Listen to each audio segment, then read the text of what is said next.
Welcome back to the Theology of Business podcast. I'm your host, Darren Shear, author of The Marketplace Christian and Marketing Like Jesus. And this is a show that helps marketplace Christians to partner with God in business, to transform the marketplace and make an impact in eternity. Today we're going to be talking about salesmanship as a Christian and how to sell without selling your soul. And we're joined by Tennant. He's the author of Copywriting for Christians, How to Sell Without Selling Your Soul. So you can see where we got the title of this episode. And he's also the creator of Learn Copywriting Backwards, which is a training program for solopreneurs. He lives in New Zealand. So we got a New Zealander, the land of Lord of the Rings, on the show today, where he's active in apologetics ministry when he isn't teaching business people how to turn more visitors into customers. So I've gotten to know Bnonn just a little bit and have come to discover that he is, I was just telling him, probably one of the most eclectic people I've interviewed. I mean, he's been into everything from ancient medieval German martial arts to apologetics and marketing and web development, apparently. But it's just a fascinating guest that we've got on the show today. And this is a very important topic, this idea of salesmanship as a Christian. And we're going to be talking about marketing ethics and sales ethics today. And it's important because given that the bottom line that we have as Christians in the marketplace is eternal, it's not just financial, we've got to stay out of the traps of shady marketing and even not so shady marketing that misrepresents the God that we serve. And I mean, we've all encountered the sleazy salesman, and Bnonn's going to kind of talk a little bit about that. But nonprofits aren't exempt from this. Businesses, I mean, when you hear the promise, and maybe you've felt the temptation to make some claims of your own about your business that really just aren't backed up by the results.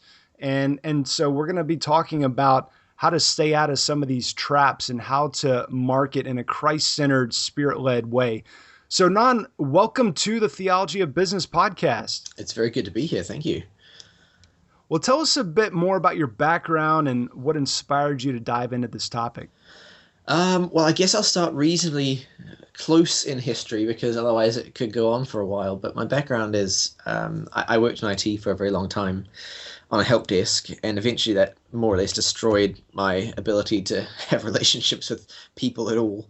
And so I needed to get out of that, and I started to work in web design because that was something that was a hobby of mine at the time. And I started a business doing web design, and it very rapidly moved into copywriting as well because I realized that people would come to me and they would say, "We'd like this website," and I'd say, "Sure, that's great. I can put that together for you. What do you want the website to say? Do you have some content to put on it?" And they said, "No, we hadn't really thought of that." And so I started to investigate, because I was already writing at the time as a hobby as well. So design and writing have both been hobbies of mine for a very long time. I started to look into, what kinds of things does one tend to say on websites, and is there in fact, are there books about this kind of thing? And I discovered that in fact there is a whole field called copywriting, which is what I now do. And for quite a long time, I focused largely on copywriting. Web design was an aspect of what I did as well, but I never really thought about how it related to my faith because it seemed like just everyone who did copywriting was just purely secular in their approach, and I didn't have any Christian role models who were doing it. No one ever talked about religion because, you tend to keep religion and politics out of business as much as possible. And unless you're on the Theology of Business podcast. Exactly. And so I was just kind of muddling along, and often there would be, I would learn about principles, and I'd come across especially particular copywriters who I would read, like Gene Schwartz, for example. And I would just. And by the way, copywriting is. Can you just define that? Oh, sure. Some people might be thinking, is that intellectual property? Right. Or yeah. What is that all about? I get that a lot, actually. So copywriting is simply writing copy, and copy is any kind of online, at least the way that I think of it, copy is any kind of content which is designed to get someone to take an action of some kind. So usually it's about turning more visitors into subscribers, more visitors into sales. So that's what the point of copywriting is. Got it. And um, a lot of copywriting, because it is about salesmanship, it's about persuading people. A lot of it tends to be, ethically dubious. There's a lot of walking on the gray areas, and there are some people in particular who teach copywriting, who are very famous copywriters even, who really rub me the wrong way. And I know they rub a lot of Christians the wrong way, and they feel very sleazy and hypey, and what they do works, but it doesn't feel right to do it. And so I was speaking to a friend of mine, Donnie Bryant, who is also a copywriter. He lives in the United States, and he's been kind of gradually nudging at me to start talking about copywriting in a more Christian way, because I have a theology blog that he knows about, and he knows that I'm good at teaching theology as well as teaching copy, and he wanted me to put the two together. And he felt that there was some need for that. So I started reaching out to other Christian copywriters and said, do you think people would be interested in this? And they all said, yeah, they probably would, actually. There's what I've discovered now is that there is actually quite a significant undercurrent of Christians who are either copywriters themselves or just in business and need to be able to write copy for themselves to sell whatever they sell. And they're quite quiet about the fact that they're Christians until you start talking about this stuff, and then they put their hands up and say, "Hey, I'm a Christian. This is interesting. Can you tell me more?" And so that's what the book is for. Just teaching Christians how to sell without selling a soul. And there seems to be a sizable market there that I think wasn't being served really at all. And it's interesting because there is certainly some tension as a Christian, because you hear from all of the gurus on the podcasts and the blogs and so forth about, just really getting yourself out there and kind of becoming larger than life on social media and communicating this presence and being everywhere. And, and it's kind of like a Wizard of Oz effect, where there's this big sort of facade, and then you look behind the curtain and what is the substance. And so, what you're talking about is making sure that you have the substance, but it's not backing down from communicating the value of what you offer.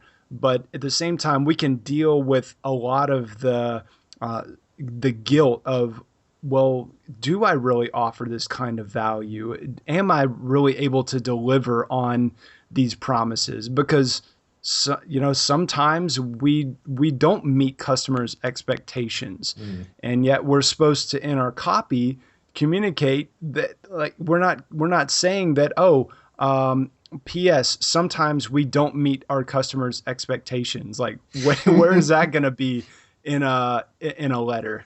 Well, a lot of this comes down to, I think that the internet in particular has brought out this kind of this problem that anyone who's in a position of any kind of authority or leadership has, where they start to be very easily swayed into a kind of cult of personality. And you see this in Christianity as well as in the world. It's not something that Christians are immune from.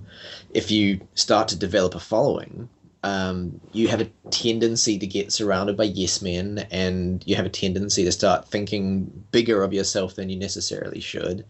And a lot of your selling takes on this kind of very grandiose, like what you were talking about, this larger than life Wizard of Oz idea. And that's something that we have to be very careful of, because ultimately that's not really selling in an accurate and God-honoring way. It's not really representing yourself accurately. It's kind of actually really taking a lot of the glory that's due to God and trying to put it on you, and relying on that glory to sell rather than what you can actually do for people. So one of the very important things that prompted me to get this book together, one of the things that really started my thinking in this area, was when I was teaching copywriting, I try to reduce everything down to very simple principles.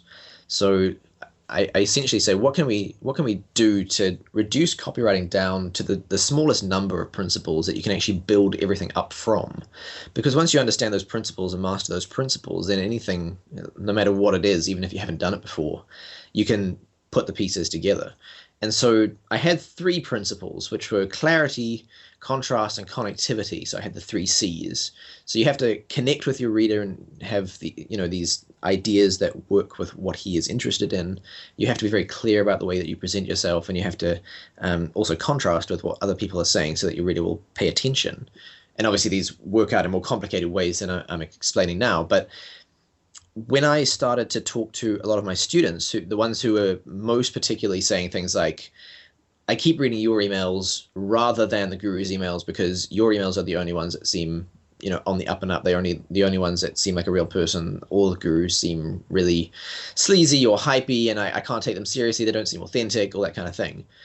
And I started talking to some of them and saying, how I feel like there's this another principle here. There's a fourth principle that I've been missing. I've been doing it, but I haven't really articulated it.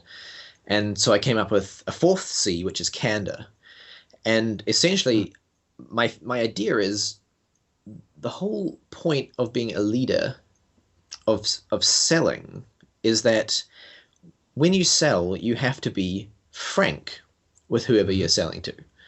And if you're frank and you're honest, and that means that you're sober-minded about yourself and you're sober-minded about their needs, and you talk about how you can get from A to B, but you're not trying to sugarcoat it, then all of that kind of cult of personality, Wizard of Oz, it all falls away because that's not candid. It's like the opposite of candid. And so it reminds me of what the Apostle Paul said, that we shouldn't think of ourselves more highly than we ought to. Exactly. That's exactly what it's about. It's a great lesson for anybody that's marketing anything.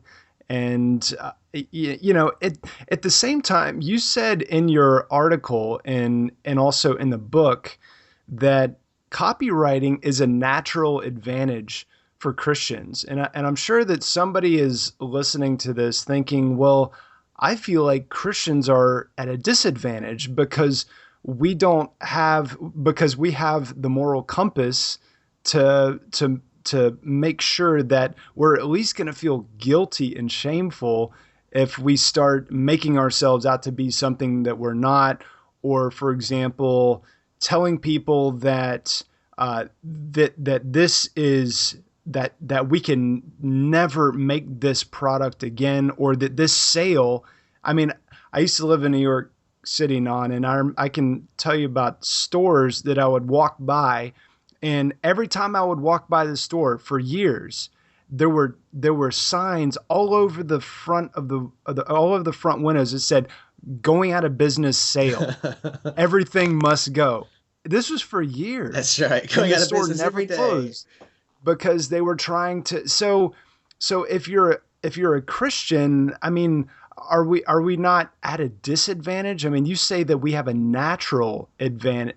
We have a natural advantage as Christians. What do you mean by that? Right. So your example of the going out of business sale is actually quite a good one for narrowing down what I mean. First of all, because the whole idea of a going out of business sale is that everyone knows it's going to be really cheap, and so if you're selling commodity items, or if you're competing on price, that's probably going to work for a lot of people, even though it's quite unethical. But I'm not focusing on people who are competing on price. I think that if you're competing on price, things are going to go quite hard for you, especially in the modern world where people can buy online. You can pretty much always find something cheaper. You have to compete on something other than just price.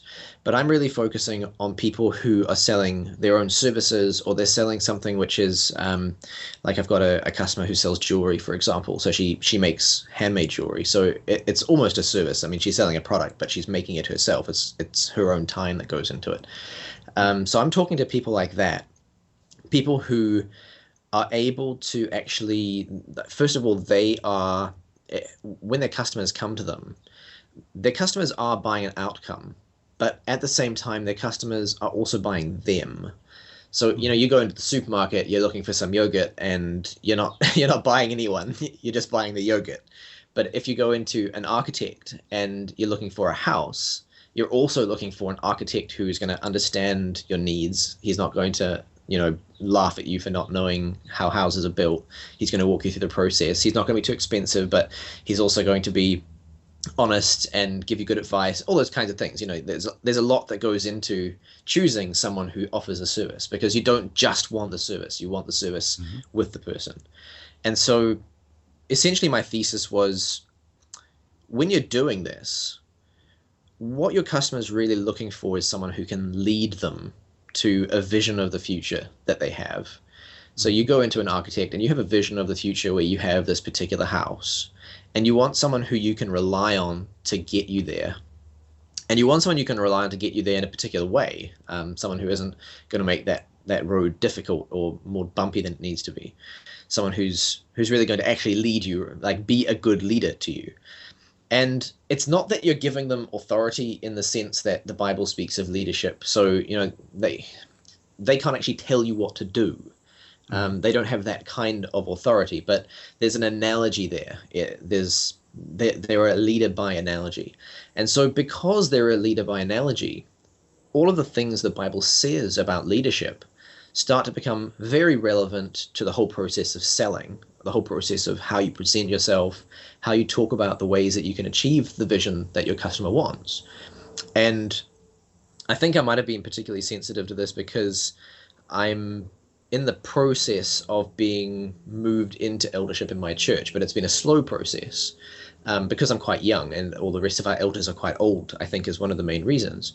And so I've had to really think carefully about what is it that makes a good leader in the church.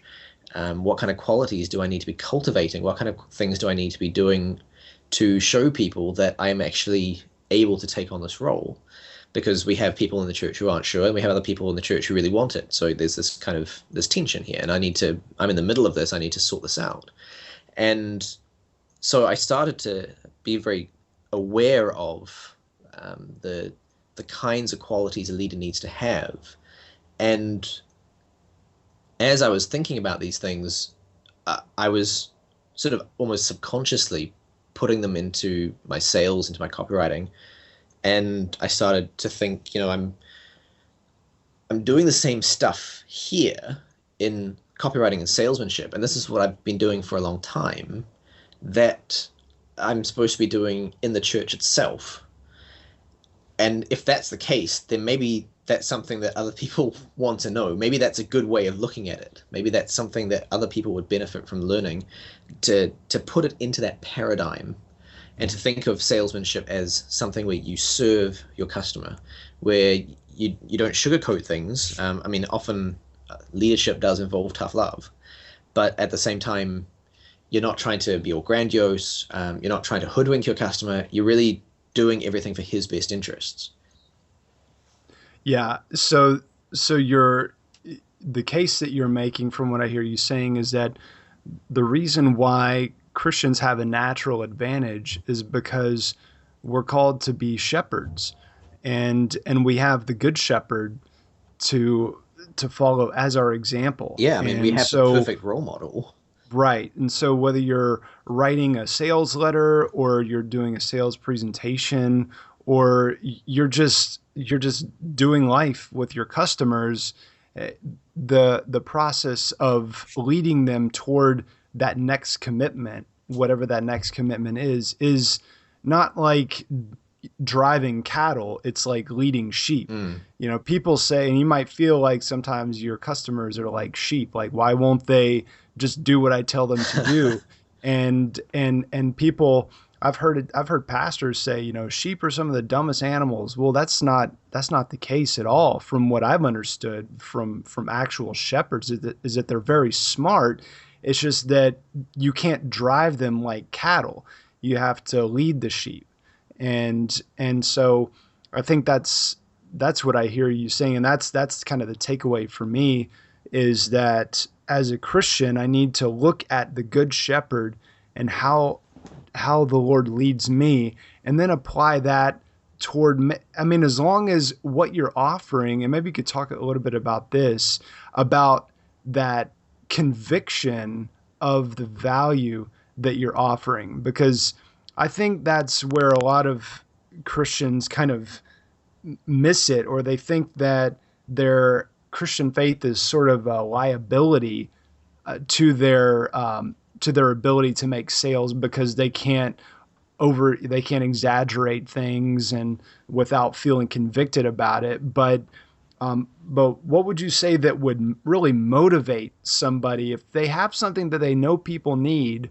Um, Sometimes they just need permission from somebody like you, Non, to just go out there and sell. Yeah, well, I think that one of the reasons that they feel like they need to have permission is because the world presents this idea of salesmanship, and especially, if you're a thought leader and authority, it presents it in a way that you're almost like it's like a food chain, and the leaders are at the top of the food chain, and they're kind of devouring everyone, and that's really antithetical to what you want to be doing in leadership. Um, you're not devouring people; you're serving people, and Right. um, when you start to think of sales in terms of this idea of serving, being a servant leader, it changes the way that you need to think about how you go about. Um, Let me start again. Sorry, my son just tried to walk in, totally distracted me. So when you're doing sales in this way, it it removes a lot of those impediments that you have, especially in terms of thinking, I don't have the chops to do this. I don't have, a lot of people think of in terms of proof. What if my customer asks me for proof that I can do this and he's like my third customer ever, and the last two jobs are totally different and I can't give him anything? Those are valid concerns, but when you're thinking of salesmanship in terms of leadership, they tend to fall by the wayside because not only are you going to be um, presenting yourself in a way that over time builds up a lot of trust without requiring any of those kinds of so just to give you an example, I usually recommend to my customers that they use email marketing, because email marketing means multiple contacts over time, and you can tell a gradual story and you can build up trust with your customers. But not only can you do that, but you can also look at it in a very different way. So your customer, instead of thinking, well, my customer is going to want proof that I can give him this vision, instead of thinking about it in terms of what your customer wants, you think about it in terms of, can I actually do this for my customer? Do I know how to lead him? Because, everyone starts off, when they start leading, they start off somewhere and they haven't been a leader before. And it doesn't matter whether you've got proof or not. What matters is whether you actually can do what you say you're going to do. And if you're combining this process of gradually building up trust with this process of not worrying about, okay, here's 6 different case studies that you can look at to see that I know what I'm doing, but rather concentrating on, here's how I understand your problem, here's what I can do to solve your problem, and here's the process that we go through to do it. You're giving your customers ample proof that you can actually do what you say you can do, just by showing them that you understand the situation and that you've got the vision to take them where they want to go. And so that kind of eliminates a lot of that, especially for people who are, as you say, kind of looking for permission to sell. They may be thinking about starting a business, or they've got a business but it's not doing that well because they feel like they can't go the whole hog. Those kinds of people can really benefit from thinking in this way and from taking this approach, because it removes a lot of this impediment that people have at this stage. Right. Yeah, and I mean, I would also add to encourage people to put testimonies in their sales letters. I mean, because that is a huge part of the proof. I mean, the people that you have already served, I mean, you don't have to manufacture. You're not put in a position where you need to, lie and or say things that you feel like you're not able to do, but that if you've already done it in a even as a prototype, I mean, feature that.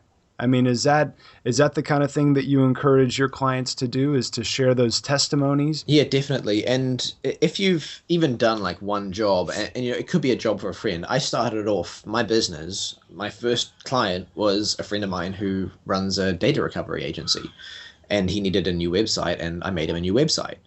And I turned that into a case study on my website, and I got a testimonial from him. So it doesn't have to be some highfalutin client. It can just be a friend of yours, and that's where you start. And as you go through the process of getting more clients over time, you obviously will build up more relationships. You'll be able to ask for more testimonies. You can do more case studies if you want to. But I've actually found that testimonies are good.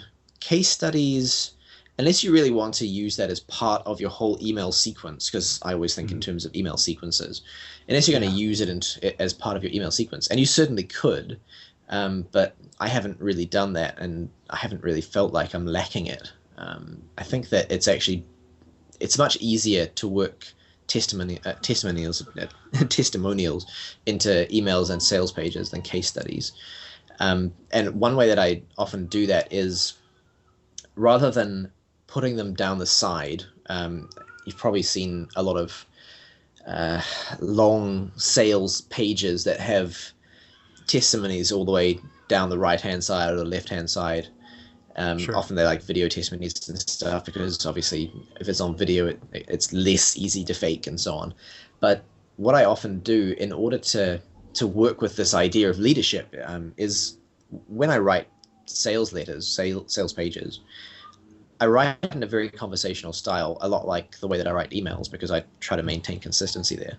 And what I often do is I'll actually include the testimonies kind of in line, and I'll be talking about one thing, and I'll say, as one customer put it to me, and then I'll have a little testimonial in there to not only describe what I did using someone else's words as a kind of extra proof, but also to describe it using words that my customers themselves are using. I mean, if someone's using those particular words, then you should definitely use them as well. So using testimonials in that way can be very effective, because it makes it part of the story. It makes it much more believable, because you're showing that you actually know who said this, and you had this conversation with them, and it's like you're relating a conversation back, rather than just kind of slapping a quote on there. Right. Well, no, this has been fascinating and definitely encouraging at the same time, as a Christian, to not feel like your Christian faith and your ethics are a liability, but they're actually an asset in the sales process, in the marketing process, because, I'm convinced, so much so that I wrote a book about it, that we have the most incredible marketing genius That's right. as our Lord and Savior, and the way that he served people. I mean, and he who serves the best. I mean, if your bottom line is eternal and not just sort of temporary, where you're just sort of going after that next sale or that next follower on social media or whatever, that your bottom line is eternal, then that is going to motivate. It's going to put meaning into what you're doing. It's going to put passion into it, and people, as Bnonn, you've experienced, and as I've experienced, people will buy into that. They do. And you can sleep well at night. Yeah, well, that's the thing, is that people will buy into it and you can sleep well, because there are lots of things that people will buy into that you won't sleep well. But one of the great advantages of this as well is that you tend to attract better customers doing this, because the kind of cult of personality guru style way of selling does tend to attract, fanboys and people who aren't really that serious. And you get a lot of refund requests, you get a lot of chaff, you're not actually selling as much as you'd think, considering the size of your audience. Whereas when you sell this way, you attract serious people who are really, who value a genuine leadership style of selling. Right. And it's also more sustainable, because they're not going to have that buyer's remorse. Exactly. Once they come on board. If anything, it tends to lead into a virtuous cycle where your customers become more and more loyal to you. And then they tell other people about you. Exactly. It's definitely a win-win. Well, tell us where people can find the book, and then let us know, any other final parting piece of advice that you'd like to share with us. Sure. Well, you can find the book at copywritingforchristians.com, and the 4 is the number 4, not the word 4. So copywriting4Christians.com. That'll take you straight to a link to Amazon. And in terms of parting advice, I guess the one thing, what I say in my book at the end of my book is I actually encourage people, if you're going to take this approach to salesmanship, you're essentially being more intentional about joining your faith and your business. And if you're going to do that, I would encourage you to take it a step further and be more intentional about being a Christian business rather than just a business. Yeah. It's very natural to, because we live in such a kind of post-Christian world now, depending where you are, of course, but certainly here in New Zealand, it's very natural to just market yourself in a very secular way, even if you are doing it based on biblical principles. But I have been very encouraged by the responses that I've gotten from gradually moving my business in a more overtly Christian direction. And I think that if more people did that, more people would start to do that, because it would become this kind of snowball effect. Because there's all these Christians out there who are running businesses. No one knows about them, and they think they're alone, but they're not. And Yeah. it would be really great to see Christian businesses making an influence on the culture, just by, standing out and saying, "Hey, I'm a Christian." Yeah. Well, everyone can go on. I encourage you to go on to theologyofbusiness.com as well. And you can see an article and read an article that Bnonn has written about this concept of salesmanship as a Christian and copywriting as a Christian, and how to sell without selling your soul. And you'll have the link there to copywritingforchristians.com. Again, that's with the number 4. Definitely go and check out that article, and be sure to leave a comment. Leave any questions that you have for Bnonn. He'll certainly be available to answer those, and let's have a conversation about some of these issues that come up in the sales process as it relates to our Christian faith. Bnonn, thank you so much for taking the time to share your valuable insight and expertise with us. Keep doing great things for God in the marketplace. Thank you, Darren. Hope you've enjoyed this episode, and I'd like to hear your feedback on this episode at theologyofbusiness.com, where you can get more information about marketplace ministry, spiritual gifts in the marketplace, marketing like Jesus, and Christ-centered leadership and entrepreneurship. The Theology of Business podcast is sponsored by Highbridge Books. If you're interested in publishing a book to make an impact for God's glory in the culture, head on over to highbridgebooks.com/course to sign up for a free 3-video author training course. And in this course, you'll learn how to write a great nonfiction book, how to market your book, and how to start a blog to build your platform as a thought leader. Thanks for listening, and keep partnering with God in your business.